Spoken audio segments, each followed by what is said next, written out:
Bonjour, nous sommes en 2021, nous sommes dans le site de l'Institut Docteur Angélique et dans une série de vidéos consacrées aux commentaires des petits prophètes, les 12 petits prophètes, c'est-à-dire ceux qui ont écrit des textes très courts, mais c'est très pratique parce que on pourrait dire qu'en une seule vidéo, on peut arriver à montrer la pertinence de leur message. C'est un commentaire catholique, ça veut dire que je vais, plutôt que de le regarder d'abord au sens littéral, le prophète Osée en particulier, que je commente maintenant, parle du rapport entre Israël, le peuple d'Israël et Dieu. Eh bien, je veux en donner le sens que Jésus en a donné. Israël et Dieu n'étaient que l'image de ce sens beaucoup plus profond, à savoir une série de 3 sens qui nous concernent et qui concernent en particulier les catholiques. Ça veut dire que le livre d'Osée va regarder le rapport entre nous-mêmes, notre propre âme et Dieu. Et puis, deuxièmement, il va regarder le rapport de chaque génération, qui est fidèle ou infidèle, avec Dieu. Et enfin, le rapport de l'Église catholique entière, dans son rapport avec Dieu. Parce que finalement, tout se réalise spirituellement de ce qui se réalisait matériellement avec Israël. Mais l'Ancien Testament est entièrement une image, une parabole de ce qui se passe au fond des âmes. Ce qui va être particulièrement intéressant dans ce livre d'Osée, c'est qu'en fait, il est la réalisation, avec le Cantique des Cantiques, de cette fameuse parole que rapporte Saint Paul en Éphésiens chapitre 5, verset 32. Le mariage est un grand signe. Je veux dire, il est le rapport entre le Christ et son Église. Oui, le mariage est une immense parabole, quelque chose de grandiose qui, dans l'Ancien Testament, commence à être réalisé, et c'est dans le livre d'Osée que ça va se voir particulièrement. Alors, avant d'aborder ce texte-là, donc de le commenter selon son sens profond, je veux rappeler que Osée, le prophète, a probablement vécu à l'époque du roi d'Israël, Jéroboam II, ça veut dire un roi qui a régné entre 782 et 753 avant Jésus-Christ. Ça a été une période de conquête, mais aussi d'enrichissement de la part du peuple, parce que il y avait des terres comme Damas qui avaient été prises, et donc, il y avait de la richesse. Le peuple se détournait de Dieu. Il y a eu aussi beaucoup de malheurs, comme un immense tremblement de terre à cette époque-là. Le nom d'Osée, c'est en fait le nom de Josué, c'est la même chose. Et c'est donc le même nom que Jésus. Ça veut dire Dieu sauve. Ce qui veut dire que c'est très intéressant pour voir dans ce livre-là la pastorale que Dieu utilise pour nous ramener à lui. Et en effet, très simplement, nous le constatons même avec nous en Europe occidentale. Quand nous sommes comblés de richesses, de biens matériels qui nous tombent dessus, immédiatement, très curieusement, nous nous éloignons de Dieu au lieu d'être dans l'action de grâce par rapport au temps de bonheur qu'il nous donne. Au contraire, quand le malheur arrive, très curieusement, nous revenons souvent à Dieu, tout simplement parce que nous sommes d'abord dans la convoitise. Nous suivons le rapport avec Dieu, avec le rapport avec nos besoins primaires. Dieu, nous le considérons un peu comme quelqu'un qui va nous protéger, nous donner à manger, pas comme quelqu'un qu'on aime profondément pour lui-même. Or, il s'avère que la relation que Dieu veut avec nous, elle n'est pas de cet ordre-là. Elle est de l'ordre d'une relation d'amour. Et voilà pourquoi l'analogie du mariage va être fondamentale. Je dirais même que c'est le sacrement de mariage lui-même, sacrement catholique rétabli par Jésus, Jésus qui est le nouvel Osée, qui va être manifesté. Je sais que certains sont scandalisés en se disant « mais tout de même, dans l'Église catholique, on peut se marier une fois et pas 2. S'il y a divorce, on ne peut plus se remarier à l'Église. » Il faut comprendre par ce livre d'Osée ce que ça signifie.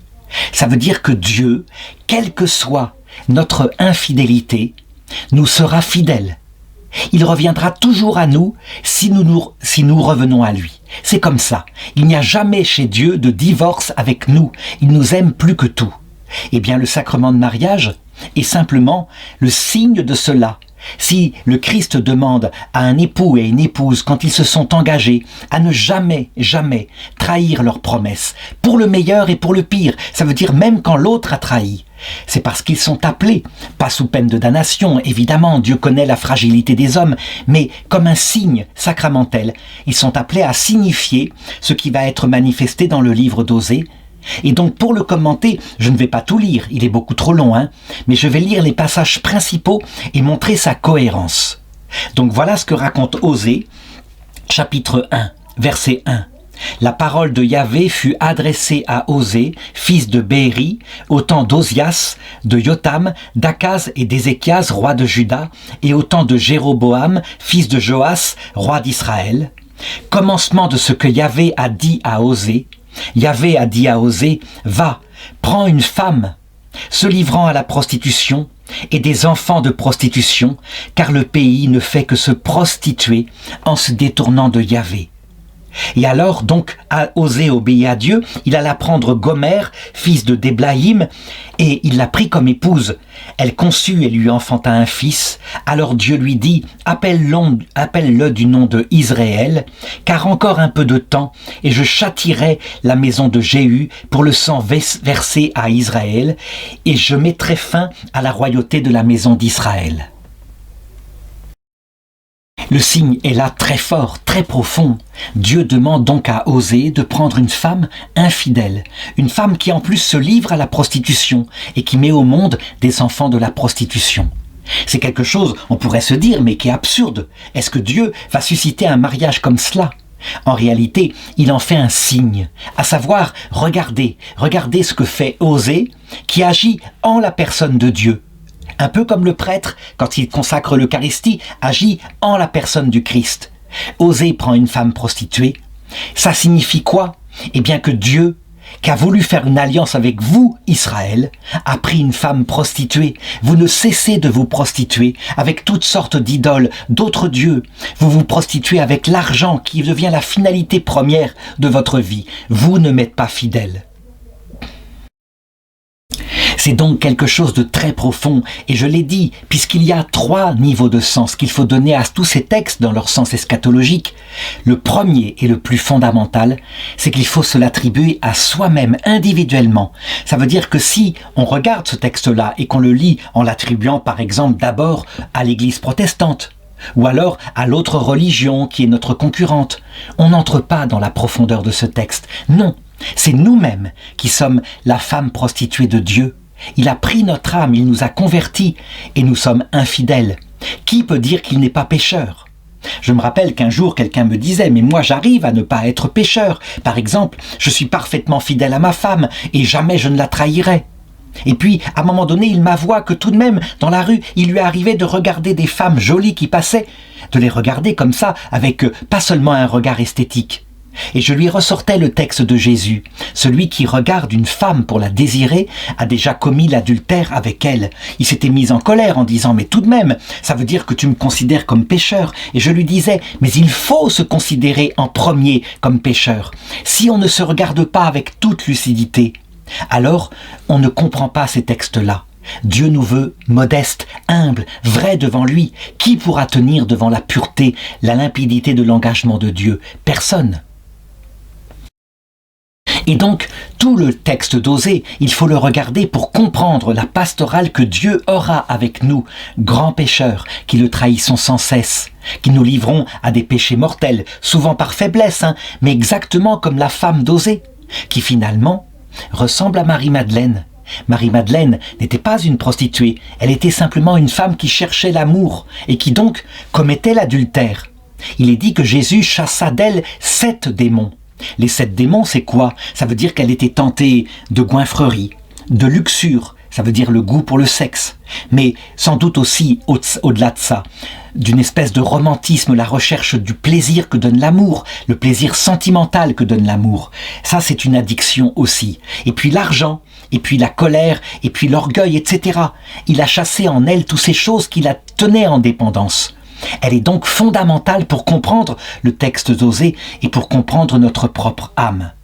Et donc, le texte continue. Il advint un peu plus tard que la femme d'Osée conçut encore une fille et Dieu lui dit « Appelle-la du nom de Lo-Ruhama, car désormais je n'aurai plus pitié de la maison d'Israël pour lui pardonner encore. » Et donc, ce texte d'Osée va permettre de comprendre la pastorale de Dieu sur nous, pour nous ramener à la fidélité. Comment il ne cède jamais quand nous tombons dans le péché, mais qu'il nous ramène toujours d'une façon ou d'une autre, évidemment parfois par des moyens qui sont sévères. Et donc je voudrais passer maintenant au chapitre 2, le texte le plus connu du livre d'Osée, qui est véritablement l'expression de la pastorale de Dieu sur nous. Intentez un procès à votre mère, intentez-lui un procès. C'est Osée qui parle à ses enfants, car elle n'est pas ma femme, et moi je ne suis pas son mari. Qu'elle écarte de son visage ses prostitutions, et d'entre ses seins ses adultères. Sinon, je vais la déshabiller toute nue, et je la mettrai comme au jour de sa naissance, et je la rendrai pareille au désert, et je la réduirai en terre aride, et je la ferai mourir de soif. Évidemment, le comportement qu'on devrait avoir par rapport à une épouse, même infidèle, c'est pas celui-ci, c'est pas ce qu'on ferait. En réalité, au niveau spirituel, Dieu agit comme ça avec nous. Quand on se sépare de lui par le grave péché, alors il arrive qu'il nous retire sa grâce. Ça veut dire le sentiment de bien-être. La grâce en elle-même, il ne nous la retire jamais puisqu'il nous aime, mais il nous retire l'effet de la grâce et nous pouvons nous trouver dans la détresse. En effet, quand nous nous convertissons à Dieu par Jésus-Christ qui nous donne la plénitude du sens de la vie, et si nous l'oublions, alors nous retombons dans le travers d'une vie, une vie mondaine, une vie qui n'a pas un sens éternel. Et du coup, notre esprit, qui se trouve privé des grâces que Dieu donne Jésus-Christ, notre esprit entre en famine spirituelle. Très souvent, du coup, on le voit actuellement pour la génération en Europe occidentale de mai 68. La famine spirituelle, l'idée qu'il n'y a pas de vie après la mort, provoque le comportement moral dans la vie mauvais. Ça veut dire que quand sa femme vieillit, son épouse légitime, celle à qui on a fait des promesses, eh bien on se dit « Ah, je suis moins attiré par elle ». Et la femme, très souvent le dit, il ne m'apporte plus le bonheur sentimental comme avant. Alors, on se met à regarder ailleurs et on tombe en adultère. Et c'est vrai, les couples sont fragilisés, les trahisons se multiplient, sans compter les avortements qui se multiplient aussi. Donc, la vie morale se dégrade et au bout d'un certain temps, ce qu'on appelait l'humanisme, on allait se comporter bien, on n'avait pas besoin de Dieu, fait disparaître l'humanisme lui-même. Les personnes entrent dans le péché au cours de leur vie concrète. Leur âme s'en trouve angoissée profondément. Et les conséquences se répandent jusque dans le corps, où là on commence à ressentir un mal-être psychique, et on ne sait pas pourquoi. Beaucoup de gens, à notre époque, en Occident, où on a tellement d'assurance sociale, d'aide matérielle, vont voir des psychiatres, des psychologues, pour essayer de comprendre ce qui va mal en eux. Ils ont tout pour être heureux. Et les Africains qui regardent depuis l'Afrique se disent « mais c'est pas possible, ils ont tout, on rêve de leur vie, pourquoi sont-ils si malheureux ?» C'est qu'ils ont oublié Dieu, tout simplement. Et ça se répercute parfois jusque dans la santé physique. Et donc, on peut le dire, il y a comme des conséquences immanentes que décrit le livre d'Osée, oui, chapitre 2, verset 7. Leur mère s'est prostituée, elle qui les conçut s'est déshonorée, car elle a dit « je veux courir après mes amants ». Et les amants, c'est quoi? Eh bien, à l'époque, c'était des idoles matérielles qu'on adorait, les Baals, etc. À notre époque, c'est l'argent, c'est la gloire terrestre, c'est les plaisirs immédiats. Et on se passe du vrai sens profond de la vie, l'amour de Dieu et l'amour du prochain. Alors Dieu retire sa grâce, et voilà ce qui se passe dans l'âme. Alors évidemment, dans le texte d'Osée, qui est un texte adapté à des peuples premiers, eh bien, il est dit, chapitre 2, verset 10, « Elle n'a pas reconnu que c'était moi qui lui donnais le froment, le vin nouveau, l'huile fraîche, donc la nourriture matérielle. » Et c'est vrai, elle n'avait même pas la reconnaissance du ventre par rapport à Dieu qui la comblait de richesses. Dans ce monde-là, notre monde occidental, Dieu retire l'huile fraîche, ça veut dire la grâce, le bonheur intérieur, l'équilibre psychique, et on se sent mal et on ne sait pas pourquoi. L'une des choses qui m'avait le plus frappé, c'est quand j'avais vu une fois une artiste française qui s'appelait Muriel Robin, qui était très dépressif, très mal dans sa peau, vivant de l'humanisme athée occidental, ayant rejeté évidemment la foi catholique, et qui était partie un jour pour une émission de télévision en Afrique, auprès d'une tribu animiste. Et là, eh bien, elle y avait trouvé une espèce de boisson pour son âme. Ces gens croyaient en quelque chose, en une vie après la mort, et du coup, ça l'avait bouleversée. Et elle était ensuite revenue en Europe, où elle était retombée dans ses travers, l'absence de religion, l'absence de vie après la mort. Voilà ce qui se passe quand Dieu met dans le malheur intérieur quelqu'un qui ne sait plus ce qu'il fait sur terre. Alors, la moindre eau, même venant de petites religions premières et animistes, des religions qui croient que les animaux eux-mêmes ont une âme spirituelle, etc., eh bien cette eau-là, cette eau qui fait qu'on a encore soif quand on en a bu, n'empêche qu'elle est comme un verre qui désaltère en chemin. C'est un vrai malheur intérieur que connaît l'Occident actuellement. Alors, quel est le but de Dieu ? Lorsqu'on en discute avec des personnes qui subissent cette angoisse-là et qui ont gardé un reste de leur foi, de leur jeunesse, ils se disent « Dieu me punit pour mes péchés » ou « Dieu me punit par rapport au fait que je n'ai pas été fidèle ». Je dirais qu'en fait, en réalité, le livre d'Osée nous donne déjà la vraie raison. C'est pas que Dieu nous punit, c'est plutôt qu'il nous met face à nos contradictions. Nous allons détester les effets, mais qui proviennent de la cause, à savoir l'abandon de Dieu qui nourrit l'âme spirituelle. Et son but, c'est de nous ramener à lui, ce n'est pas de nous perdre. Voilà pourquoi Jésus donne une parabole du même genre, qui est à peu près analogue, sauf qu'elle prend le rapport entre un papa et son enfant. C'est la parabole de l'enfant prodigue. L'enfant prodigue, on peut dire, il méprise son père, il demande l'héritage, il s'en va se prostituer et se gaver, manger n'importe quoi, il dépense son héritage comme ça.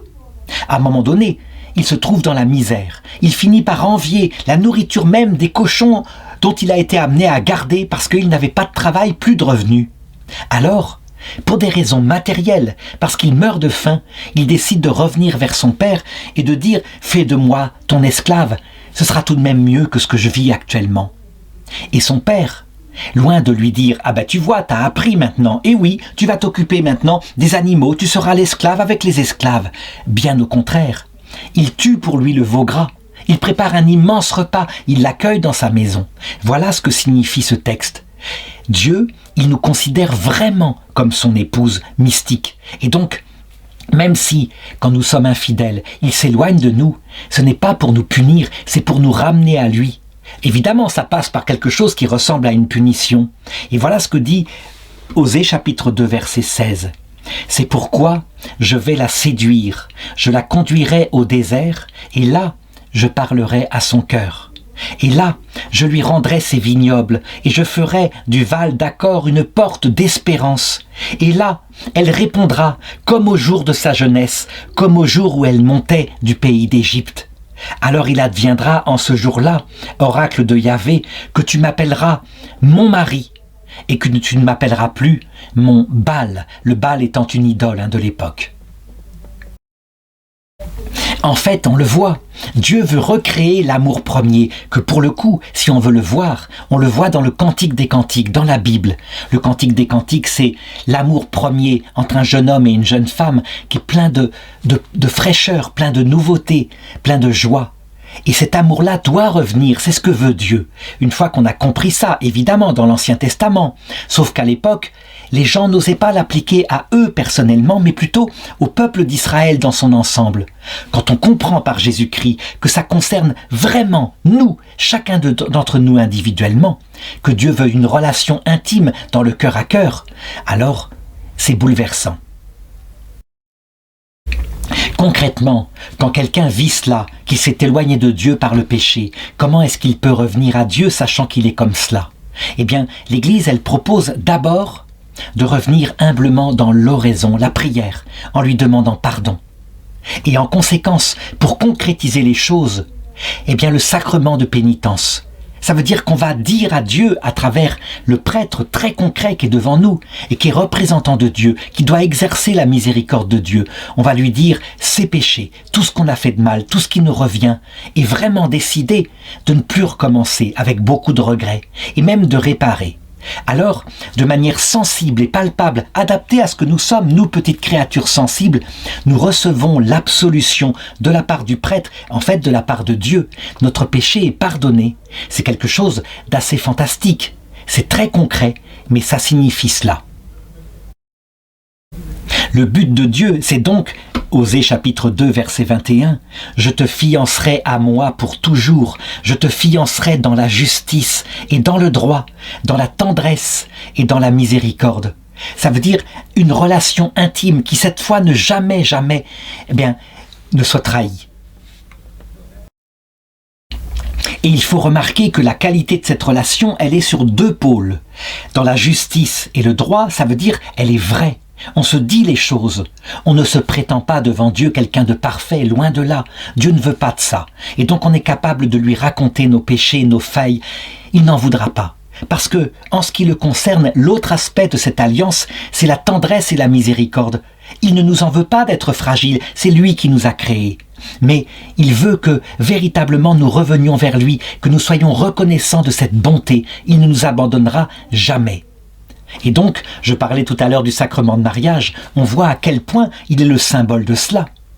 Lorsqu'un homme est trahi par sa femme, ou réciproquement, et qu'il lui reste fidèle, et que même des années après, si elle revient, en ayant changé, en ayant dit « tu m'as toujours aimé, je t'avais trahi », s'il est prêt à la reprendre, vraiment, à la reprendre dans tout l'amour qu'il avait avant, alors il a réalisé une image pour le monde de la manière dont Dieu se comporte.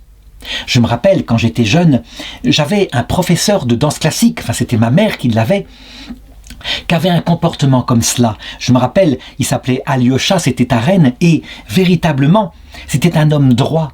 Quand sa femme partit avec un amant, il était prêt à la reprendre, et quand elle tomba enceinte d'une petite fille qui n'était pas de lui, qu'elle ne s'en occupa pas assez parce qu'elle était surtout centrée sur la recherche d'un grand amour humain, eh bien il n'hésita pas lui-même à s'en occuper de cette petite fille qui n'était pas sa fille. Cet homme-là, me semble-t-il, était un homme juste. Eh bien, je crois qu'il a réalisé, pour moi en tout cas, l'image de ce que c'est que le sacrement de mariage, la fidélité quoi qu'il arrive, comme cela. Alors le texte d'Osée continue. Osée chapitre 2, chapitre 3, verset 1. Yahvé me dit, va, va et de nouveau aime une femme qui en aime un autre, et commets l'adultère, comme Yahvé aime les enfants d'Israël, alors qu'ils se tournent vers d'autres dieux et qu'ils aiment les gâteaux de raisin. Et Osée obéit à Dieu, et donc il acheta, dit-il, pour 15 cycles d'argent, un muid et demi d'orge, et il dit à cette femme, pendant de longs jours tu me resteras là, sans te prostituer et sans appartenir à un autre homme, et j'agirai de même à ton égard. Car pendant de longs jours, les enfants d'Israël resteront sans roi et sans chef, sans sacrifice et sans stèle. Ça veut dire que, au sens littéral, à l'époque, ce que Dieu annonce par rapport à Israël, c'est la ruine de ces institutions, à savoir un peuple sans roi, sans direction, mais aussi sans prêtre. Donc Dieu, par rapport à Israël, dans le sens de ce texte-là, réalise extérieurement, de manière visible, ce qu'il peut réaliser avec nous quand nous lui sommes infidèles, mais ce qu'il peut réaliser aussi avec sa Sainte Église quand elle lui est infidèle. Et ça, j'en parlerai tout à l'heure.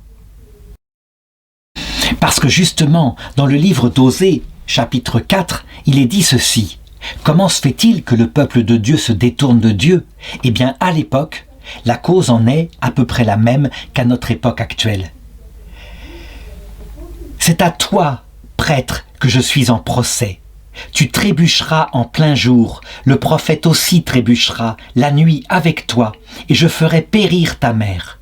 Si mon peuple périt, c'est faute de connaissance, puisque toi, qui es prêtre, tu as rejeté la connaissance, alors je te rejetterai de mon sacerdoce. Puisque tu as oublié l'enseignement de ton Dieu, à ton tour, j'oublierai tes fils. Et le texte est très dur par rapport aux prêtres d'Israël. Tant ils ont tous péché contre moi. Ils ont échangé la gloire de Dieu contre l'ignominie. Alors je voudrais maintenant aborder le livre d'Osée selon un autre sens. Je parlais tout à l'heure de notre âme qui effectivement se détourne de Dieu. C'est parfois notre propre liberté.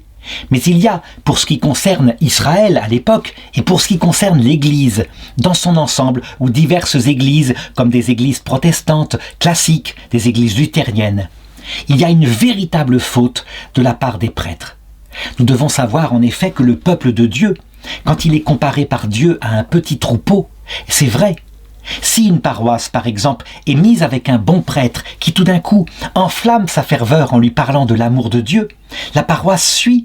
Elle suit le prêtre, vraiment, et elle se met à se comporter bien. C'est ce qu'on a vu par exemple avec le saint curé d'Ars. La petite paroisse d'Ars en était toute bouleversée.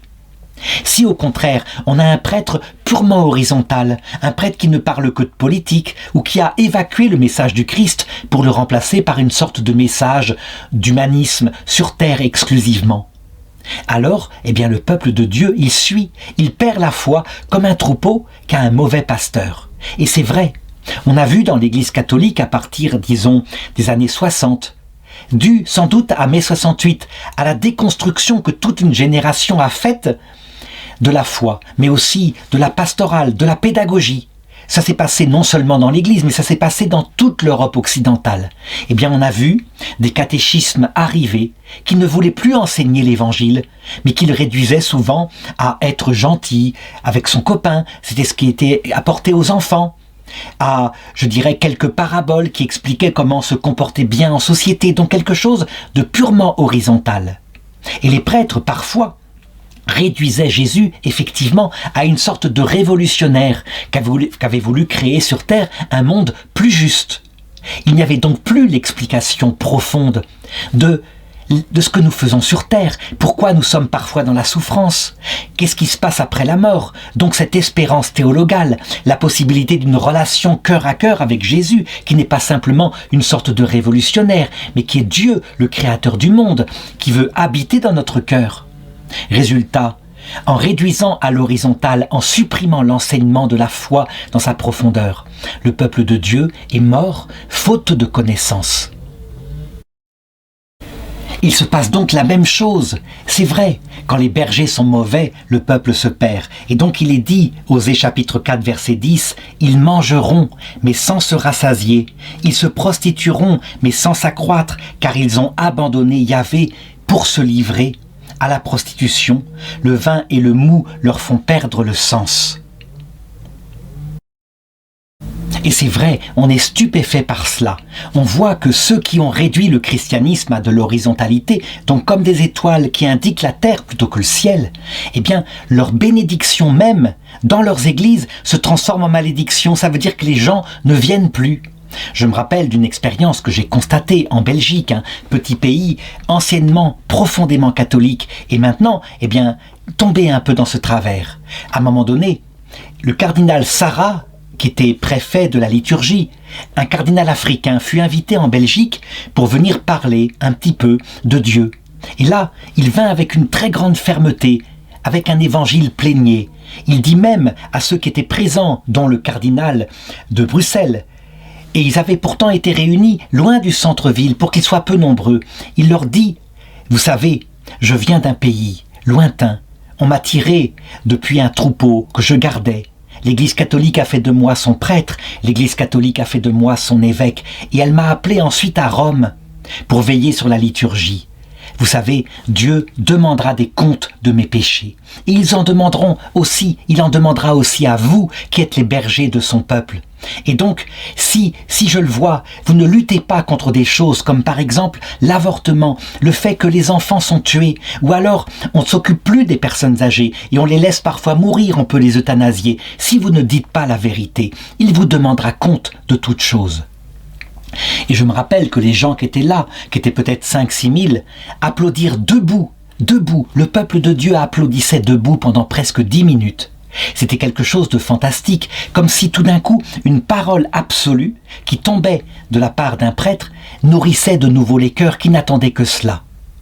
Évidemment, à un moment donné, le cardinal de Belgique, qui lui était plutôt dans une perspective plutôt humaniste comme ça, un évêque de la génération de mai 68, essaya de refaire une réunion avec un cardinal allemand pour bien dire que ce qu'il fallait, c'était créer une église humaniste, etc. Les gens ne vinrent pas. Il y avait très peu de monde, et pourtant c'était au centre de Bruxelles. Qu'est-ce qui se passe là ? Ce que dit le texte, à savoir que une nourriture qui ne nourrit pas, les gens ne viennent pas.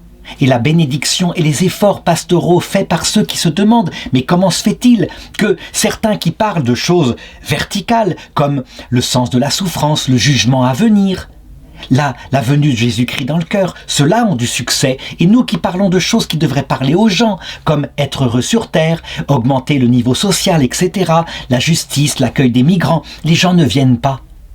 Parce qu'il ne faut pas oublier ceci, la verticalité qui monte vers Dieu, sans omettre évidemment ceci, c'est-à-dire l'horizontalité qui s'occupe du prochain. S'il n'y a plus que l'horizontalité, les gens ne viennent plus, ils meurent de faim, faute de connaissance. Et donc on le voit à partir du chapitre 5, encore un discours dosé très dur par rapport aux prêtres.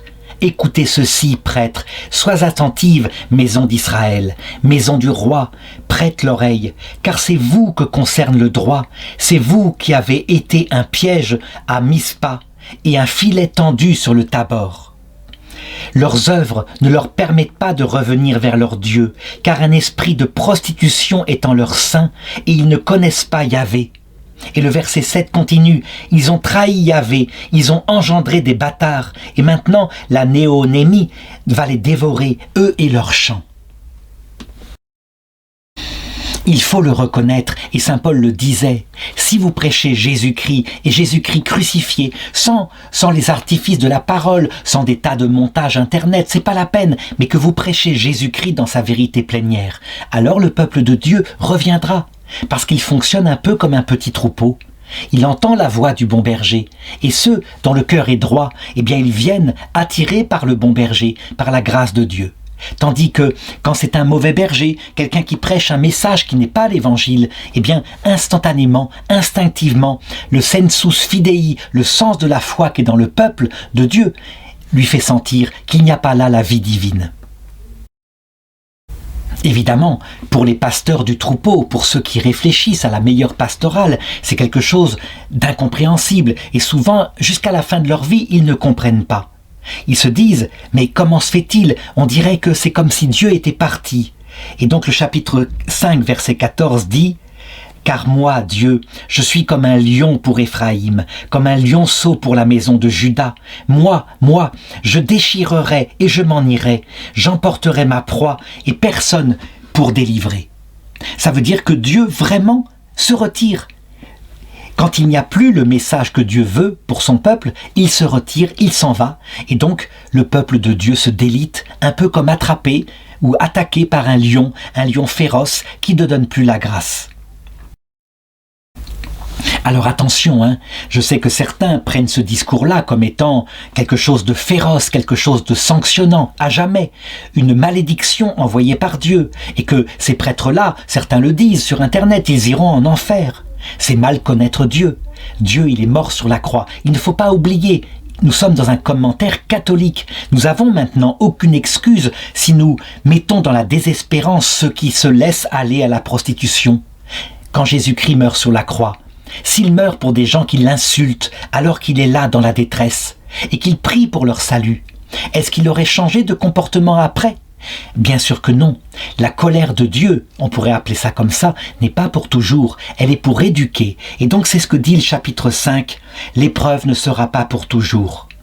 Oui, dit Dieu, je vais regagner ma demeure jusqu'à ce qu'ils s'avouent coupables et cherchent ma face, car dans leur détresse ils me rechercheront. Venez, diront-ils, retournons vers Yahvé. Il a déchiré, il va nous guérir. Il a frappé, il pansera nos plaies.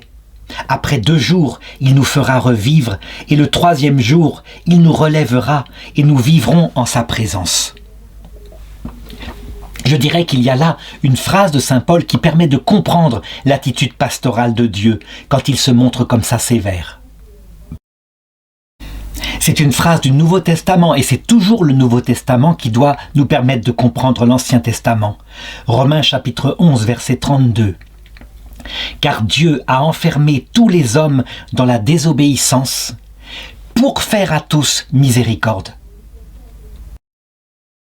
Oui, quand nous nous éloignons de Dieu, et quelquefois nous le faisons en allant pourtant à la messe, en allant pourtant à la synagogue, donc extérieurement on ne voit rien, on a une vie de prière apparente.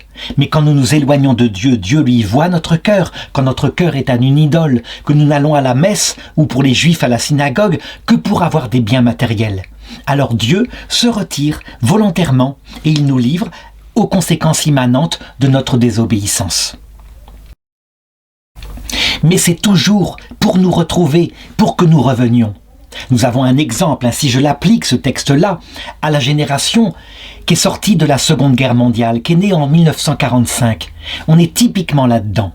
C'est une génération qui a reçu une forte éducation chrétienne. L'Église catholique, quand ils ont vécu le catéchisme à partir des années 50, était encore solide. Et puis, arrivés à l'âge de 17, 18, 19 ans, ils ont envoyé balader tout ce qu'était le passé. Sans doute à cause du traumatisme de ce qu'ils constataient, les 2 guerres mondiales qu'avaient vécues leurs parents. Et donc, l'éducation même de leurs parents, mais aussi l'amour de la patrie qu'avaient donné 2 guerres mondiales, mais aussi l'Église, c'est-à-dire la foi de leur enfance, ils l'ont envoyé paître et ils ont élaboré une nouvelle doctrine qu'ils ont estimée être juste.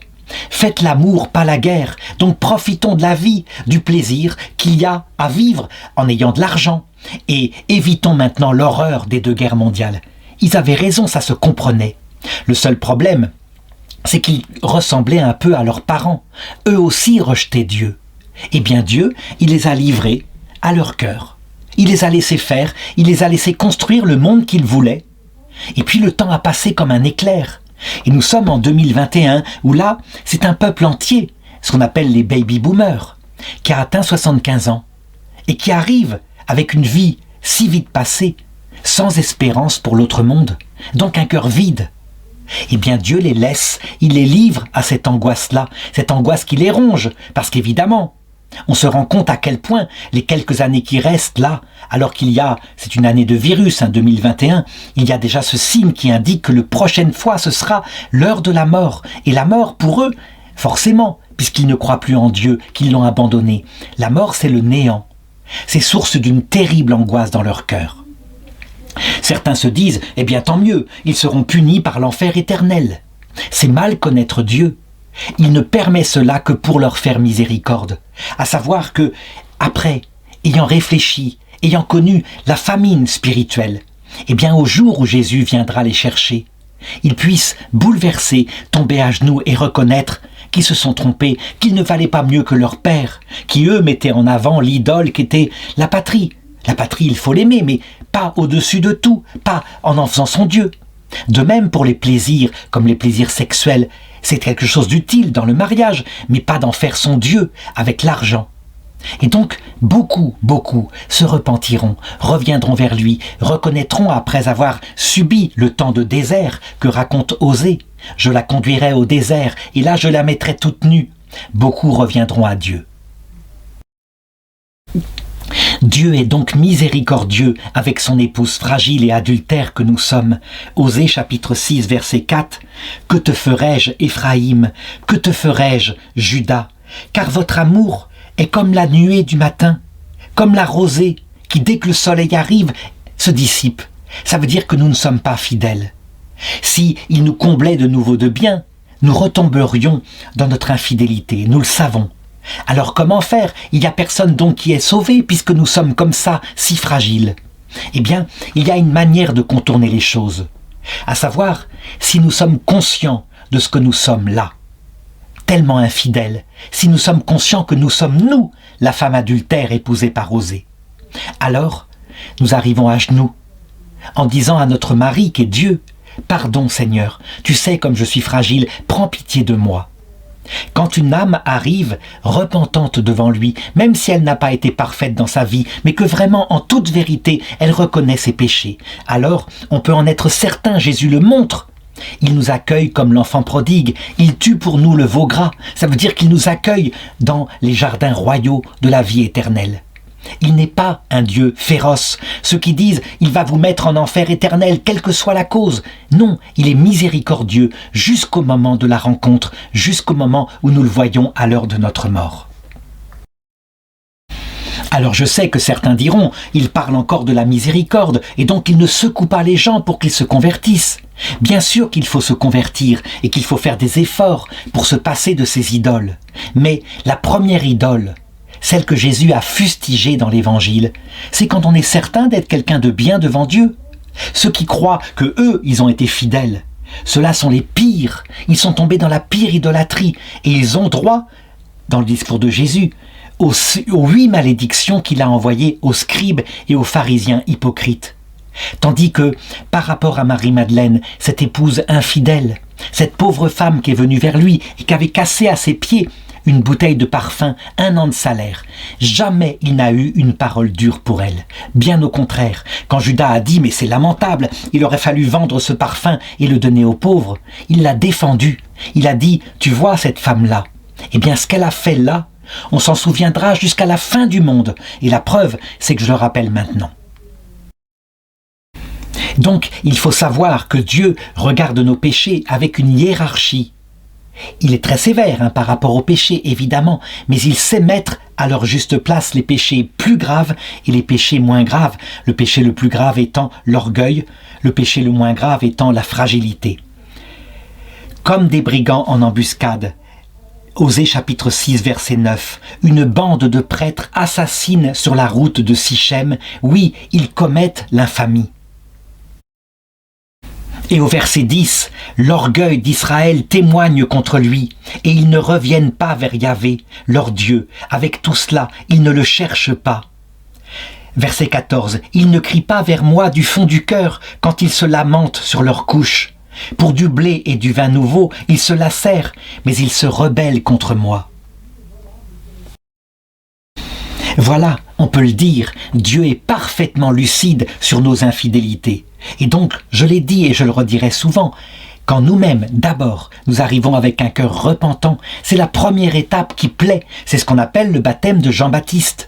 Et ensuite, alors, quand un cœur est au moins dans la vérité par rapport à cela, il peut recevoir le baptême de l'Esprit Saint. Ça veut dire que Dieu revient dans le cœur des hommes et de nouveau l'unit à lui par l'amour. Le baptême de Jésus est évidemment immensément plus grand que le baptême de Jean-Baptiste, mais sans le baptême de Jean-Baptiste, le repentir, il n'y a pas le baptême de Jésus. Voilà donc, voilà comment nous devons comprendre cette pastorale de Dieu lorsqu'il se retire à nous, lorsque par exemple en Europe occidentale, Église adultère s'il en est, qui s'est livrée systématiquement à plusieurs idoles depuis le 19e siècle, l'argent exalté au-dessus de tout, et ensuite ça a été la patrie exaltée comme une idole, et puis le plaisir de nourriture, puis plaisir sexuel avec mai 68, eh bien il est là. Il enlève la fécondité, mais il dit, Osée chapitre 8, verset 7, « Puisqu'il sème le vent, il récolte la tempête. Tige qui n'a pas d'épi, qui ne donne pas de farine, et s'ils en donnent, les étrangers l'engloutiront. » Oui, Dieu retire sa grâce, et donc les prêtres occidentaux sont là, qui voient leur Église, qui se font, qui perd ses fidèles. Voilà comment Dieu leur rappelle la fidélité qui doit revenir. Et Dieu ne cesse de nous éduquer en nous montrant la folie de nos réunions pastorales, de nos choses comme ça, où nous demandons comment faire venir plus de gens à l'église, quand nous inventons par exemple une musique avec une guitare, etc., mais que nous oublions de parler du Christ. Alors il le dit, Israël a oublié son auteur, et il a bâti des palais. Juda a multiplié les villes fortes, mais j'enverrai le feu dans ces villes, et il en dévorera les citadelles. Osée chapitre 8, verset 14. Oui, Dieu peut transformer en malédiction la bénédiction des prêtres lorsqu'elle ne vient pas de lui. Même l'Eucharistie, qui est pourtant le corps du Christ réellement présent sur terre, à un moment donné, peut ne plus produire de fruits. Il retire les fruits de son Eucharistie. Ça paraît stupéfiant, mais pourtant, Osée chapitre 9 verset 4 le manifeste. Ils ne feront pas à Yahvé de libation de vin, et leurs sacrifices ne lui seront pas agréés. Ce sera pour eux comme un pain de deuil. Tous ceux qui en mangeront deviendront impurs, car leur pain sera pour eux-mêmes, mais il n'entrera pas dans la maison de Yahvé. Que ferez-vous au jour de solennité, au jour de la fête de Yahvé? Saint Paul a un discours analogue, quand il dit ceci. Celui qui vient pour la célébration de l'Eucharistie et qui n'est plus capable de reconnaître le corps du Christ, parce qu'il n'y a plus le sens du sacré. Par exemple, quand des prêtres disent que manger le corps du Christ, c'est en fait manger un pain de communion entre nous, communauté du peuple de Dieu. Et qu'on oublie que c'est vraiment Jésus qui est là, qu'il faut donc le prier, lui confier notre cœur, donc que la dimension encore une fois horizontale ne saurait se passer de la dimension mystique, la présence réelle de Dieu. Eh bien, quand les prêtres disent ça, l'Eucharistie elle-même produit la fin de la pratique religieuse. Les enfants font leur première communion et on s'étonne que ça ne se passe pas comme avant la guerre 14, où quand les enfants faisaient leur première communion, ils en étaient bouleversés, quelquefois à vie, parce qu'ils sentaient la présence de Dieu. C'est que leurs prêtres et les religieuses de l'époque leur disaient « c'est Jésus, c'est vraiment Jésus, il viendra dans ta bouche pour venir dans ton cœur et tu pourras lui dire tout ce que tu as sur le cœur. Jamais il ne t'abandonnera, il habitera en toi comme un ami. » Si on dit au peuple de Dieu, c'est en fait un pain de communion fraternelle, ça permet de montrer qu'on est un seul peuple, mais qu'on a oublié Dieu qui était la source de ce peuple, eh bien l'Eucharistie elle-même, comme dit saint Paul, devient objet de condamnation. Ils mangent en mangeant le pain sans le reconnaître, ils mangent leur propre condamnation. Alors évidemment, je sais que certains diront, mais avec ce commentaire-là, il semble dire que l'Eucharistie parfois peut être négative. Eh bien oui, c'est pourtant ce qui se passe et on le voit. Et donc pourtant, alors que c'est le même Christ dans toutes les églises, là où il y a sacerdoce valide, eh bien certaines églises ne donnent plus la vie spirituelle. Le but de l'Eucharistie, c'est évidemment le cœur à cœur avec Dieu et en conséquence avec son prochain. Ce n'est pas autre chose. Donc attention. Marthe Robin le disait, si on me demandait à choisir entre communier à l'Eucharistie ou faire oraison, je choisirais, disait-elle, sans hésiter, faire oraison. Pourquoi? Parce que quand on va à la messe et qu'on reçoit l'Eucharistie, c'est un acte extérieur. Et on peut très bien le faire pour se vanter devant les autres, ou pour une autre signification que l'amour de Dieu. On peut rester avec l'Eucharistie des années en état de péché mortel. Tandis que celui qui fait oraison dans le secret de sa chambre, qui dit à Dieu son cœur, ne peut pas être faux, personne ne le regarde, et donc il reste très peu longtemps en état de péché mortel. En fait, l'Eucharistie ne prend sa valeur que quand le cœur à cœur avec Dieu est déjà là, et donc quand on l'aime. Beaucoup ont déclaré que Marthe Robin, du coup, était hérétique, que c'était n'importe quoi, que ça ne venait pas d'elle. Eh bien, Osée chapitre 9, verset 7 l'annonce. Ils sont venus les jours de châtiment, ils sont venus les jours de la rétribution, qu'Israël le sache. Voilà ce que disait le prophète. Alors on se mit à lui répondre. Ce prophète est fou, c'est inspiré, délire. À cause de la grandeur de ta faute, répond le prophète, grande sera l'hostilité de Dieu. Et le prophète de constater. Alors les gens tendaient un piège sur tous les chemins du prophète parce qu'ils estimaient qu'en parlant ainsi, il les mettait dans l'hostilité avec Dieu. En réalité, il leur révélait leur propre comportement mauvais. On le constate d'ailleurs, à chaque fois qu'il y a eu dans l'Église des prophètes ainsi qui parlaient, qui rappelaient la nécessité de revenir à Dieu dans le cœur à cœur, eh bien ces prophètes étaient persécutés, et quelquefois même par l'Église elle-même. En ce qui concerne l'Église catholique, pour les pasteurs protestants, c'était pareil. Certains pasteurs étaient renvoyés de leur ministère parce qu'ils parlaient trop, avec trop de ferveur de Dieu, dans des périodes où l'Église protestante était redevenue, tiède. Et pourtant, le discours vient de Dieu. D'ailleurs, il est constaté de l'extérieur. Quand la pratique s'écroule, que les églises se vident, c'est bien qu'il se passe quelque chose. Osée chapitre 9, verset 11, « Éphraïm comme l'oiseau s'envolera sa gloire.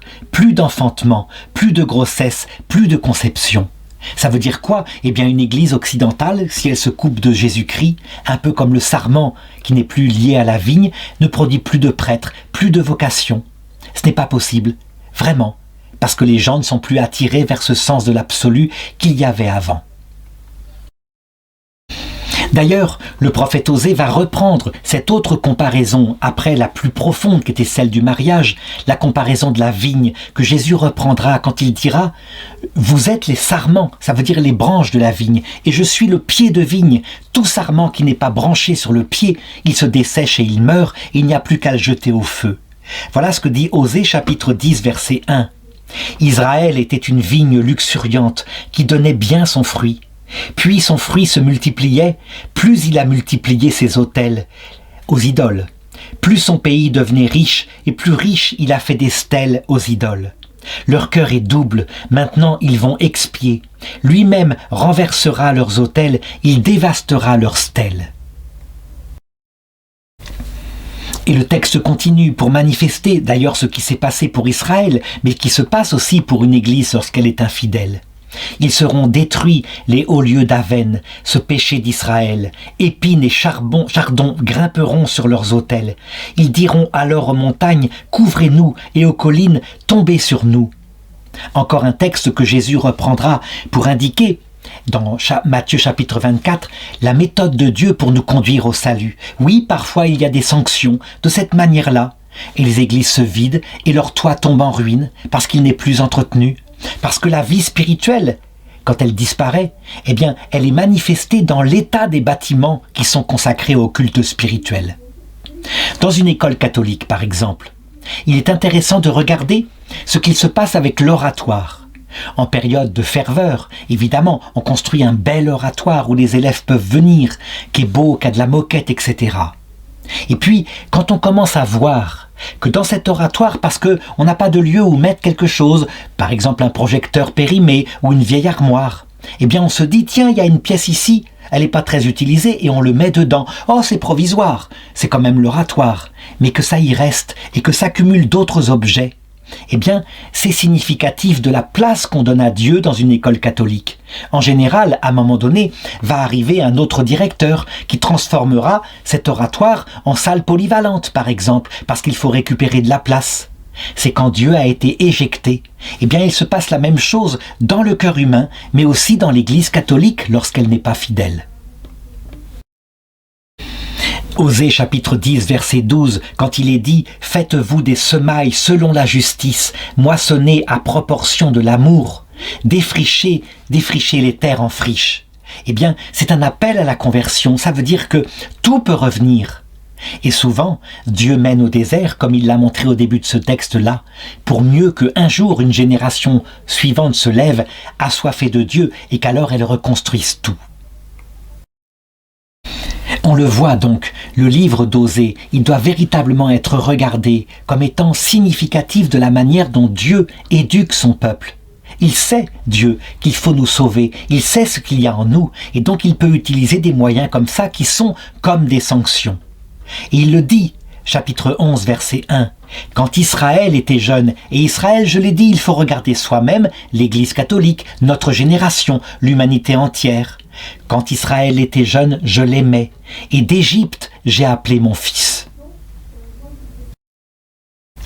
Ça encore, c'est une prophétie qui est reprise en Saint Luc pour indiquer quand Jésus revint d'Égypte, quand il était tout bébé et qu'ils avaient dû fuir Hérode. D'Égypte, j'appelais mon fils, ça veut dire quelque chose de profond. Qu'il y avait aussi en Égypte quelque chose qui liait les gens à Dieu.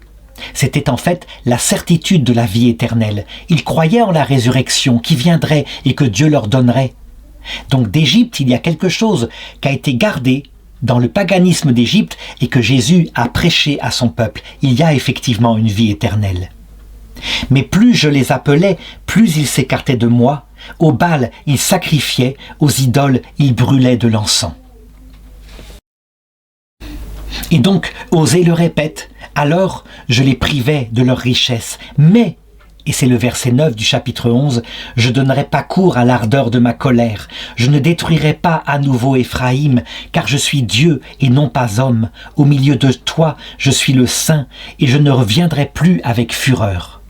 Donc, à chaque fois qu'il arrive une épreuve, comme maintenant, où l'Église catholique en Occident semble disparaître, il faut toujours se dire que c'est pour un temps. Que le jour où la soif revient, alors Dieu renvoie son Esprit Saint à la génération suivante et tout refleurit. Les gens, souvent, quand ils regardent uniquement sociologiquement, ils se disent « l'Église catholique est bien morte, elle ne survivra pas ». Et on annonce à chaque génération, lorsqu'elle est dans le creux de la vague, parce que Dieu est en train de l'éduquer, qu'il l'amène au désert, qu'elle est morte. En réalité, on est stupéfait après quand tout d'un coup elle repousse. Parce qu'il ne faut pas oublier, l'Église n'est pas simplement une réalité sociologique. Celui qui lui donne la vie, c'est l'Esprit Saint. Et donc, quand il se retire par la volonté de Jésus-Christ, l'Église périclite. Mais c'est parce qu'elle était pécheresse. Et quand il renvoie son Esprit Saint, eh bien, sans qu'on le comprenne, tout d'un coup, les jeunes reviennent à la pratique religieuse, et la soif de Dieu remonte, et les églises se remplissent, et l'Eucharistie est de nouveau pratiquée, et la confession avec une sainteté du sacrement. Alors, Osée chapitre 13, verset 6, je crois qu'on a là un passage qui est très intéressant parce qu'il résume la façon dont Dieu nous regarde. Souvent on se demande, mais d'où vient le fait que nous nous éloignons de Dieu? Alors, si je reprends maintenant le commentaire au niveau individuel, nous le savons bien, nous nous éloignons de Dieu quand nous sommes comblés. Quand nous n'avons plus d'angoisse, nous n'avons plus besoin de Dieu.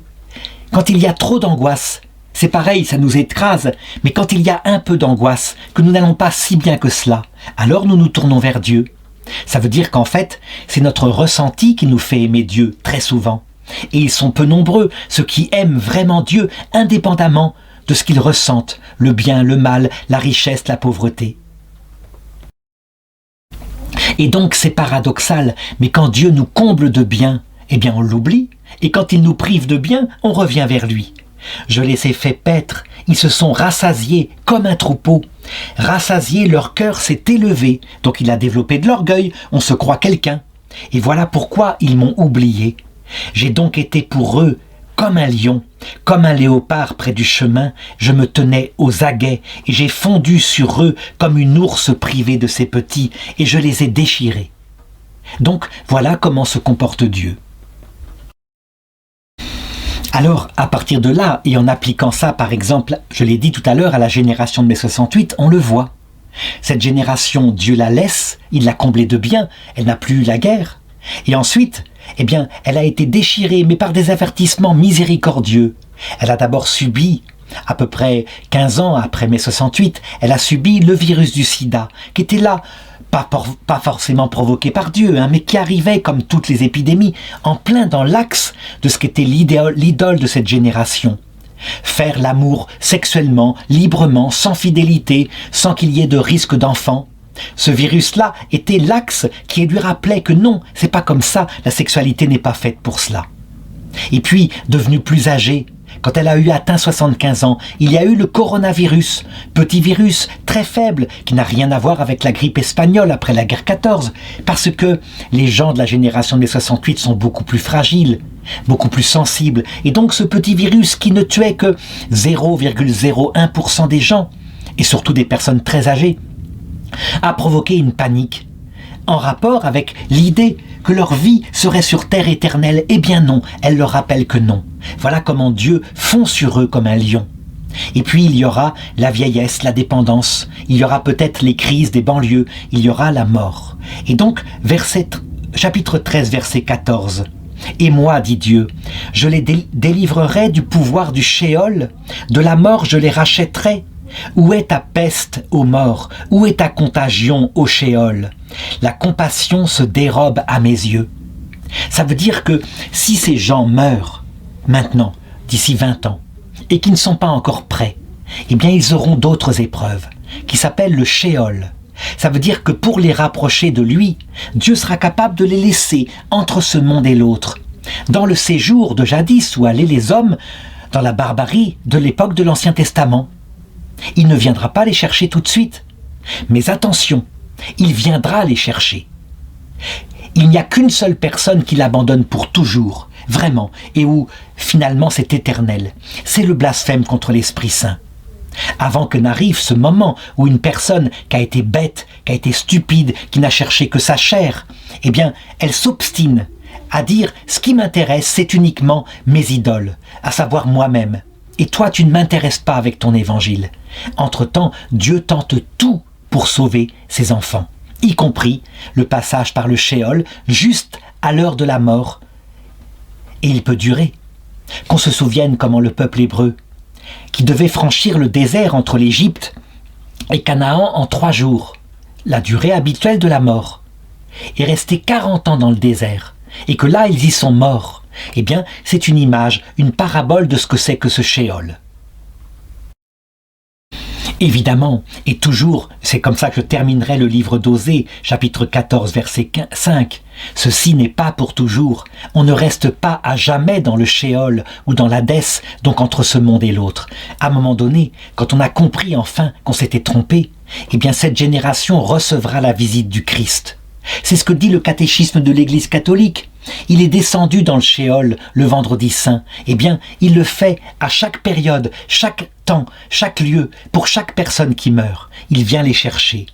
Alors je les guérirai de leur infidélité, je les aimerai de bon cœur, puisque ma colère s'est détournée d'eux. Je serai comme la rosée pour Israël, il fleurira comme le lys, il enfoncera ses racines comme le chêne du Liban. Et ses rejetons s'étendront, il aura la splendeur de l'olivier et le parfum du Liban. Et ils reviendront s'asseoir à mon ombre, et ils feront revivre le froment, ils feront fleurir la vigne, qui aura la renommée du vin du Liban. Éphraïm, qu'a-t-il encore à faire avec les idoles? Moi, je l'exauce et le regarde. Je suis comme un cyprès verdoyant. C'est de moi que viendra ton fruit. Qui est sage pour comprendre ces choses, intelligent pour les connaître? Droites sont les voies de Yahvé, les justes y marcheront, mais les infidèles y trébucheront. Donc, après avoir commenté ce livre, on voit bien, quand on se fixe vraiment sur l'évangile plénier qui nous annonce la vie éternelle, alors quel que soit le bonheur et les malheurs qui arrivent sur la terre, on sait à quoi ça sert, on reste en paix parce qu'on sait que Dieu est en train de préparer notre cœur pour la vie éternelle et que Dieu fera tout pour que tous soient sauvés, ce qui ne veut pas dire malheureusement que tous le seront. Il laissera ultimement la liberté à ceux qui ne voudront pas de son évangile, bien sûr. Et l'enfer, dans son éternité, ne vient pas de ce que les damnés ne peuvent pas se convertir. Il vient de ce qu'ils ne voudront jamais se convertir. Devenus des êtres démoniaques, déterminés dans ce qu'ils appelleront le bien, à savoir les idoles que dénonce le livre d'Osée. À jamais, ils diront, jamais je n'accepterai les conditions pour te voir. L'humilité, l'amour, ce n'est pas pour moi. Je veux rester libre, maître du bien et du mal. Pour tous les autres, tous les pauvres pécheurs, idiots, qui auront suivi, eh bien, les mauvais bergers parfois, les mauvais prêtres, et les mauvais prêtres eux-mêmes, quand ils se convertiront, eh bien, il y aura rédemption, repentir. À travers le feu, dit saint Paul, ça veut dire à travers un temps du purgatoire. De telle façon que, au paradis, lorsque tout fleurira comme le cèdre du Liban, nous serons tous humbles. Nous saurons tous que nous sommes des êtres sauvés, que pas un ne vaut mieux que l'autre, que c'est grâce à la miséricorde de notre Dieu que nous sommes ainsi comblés.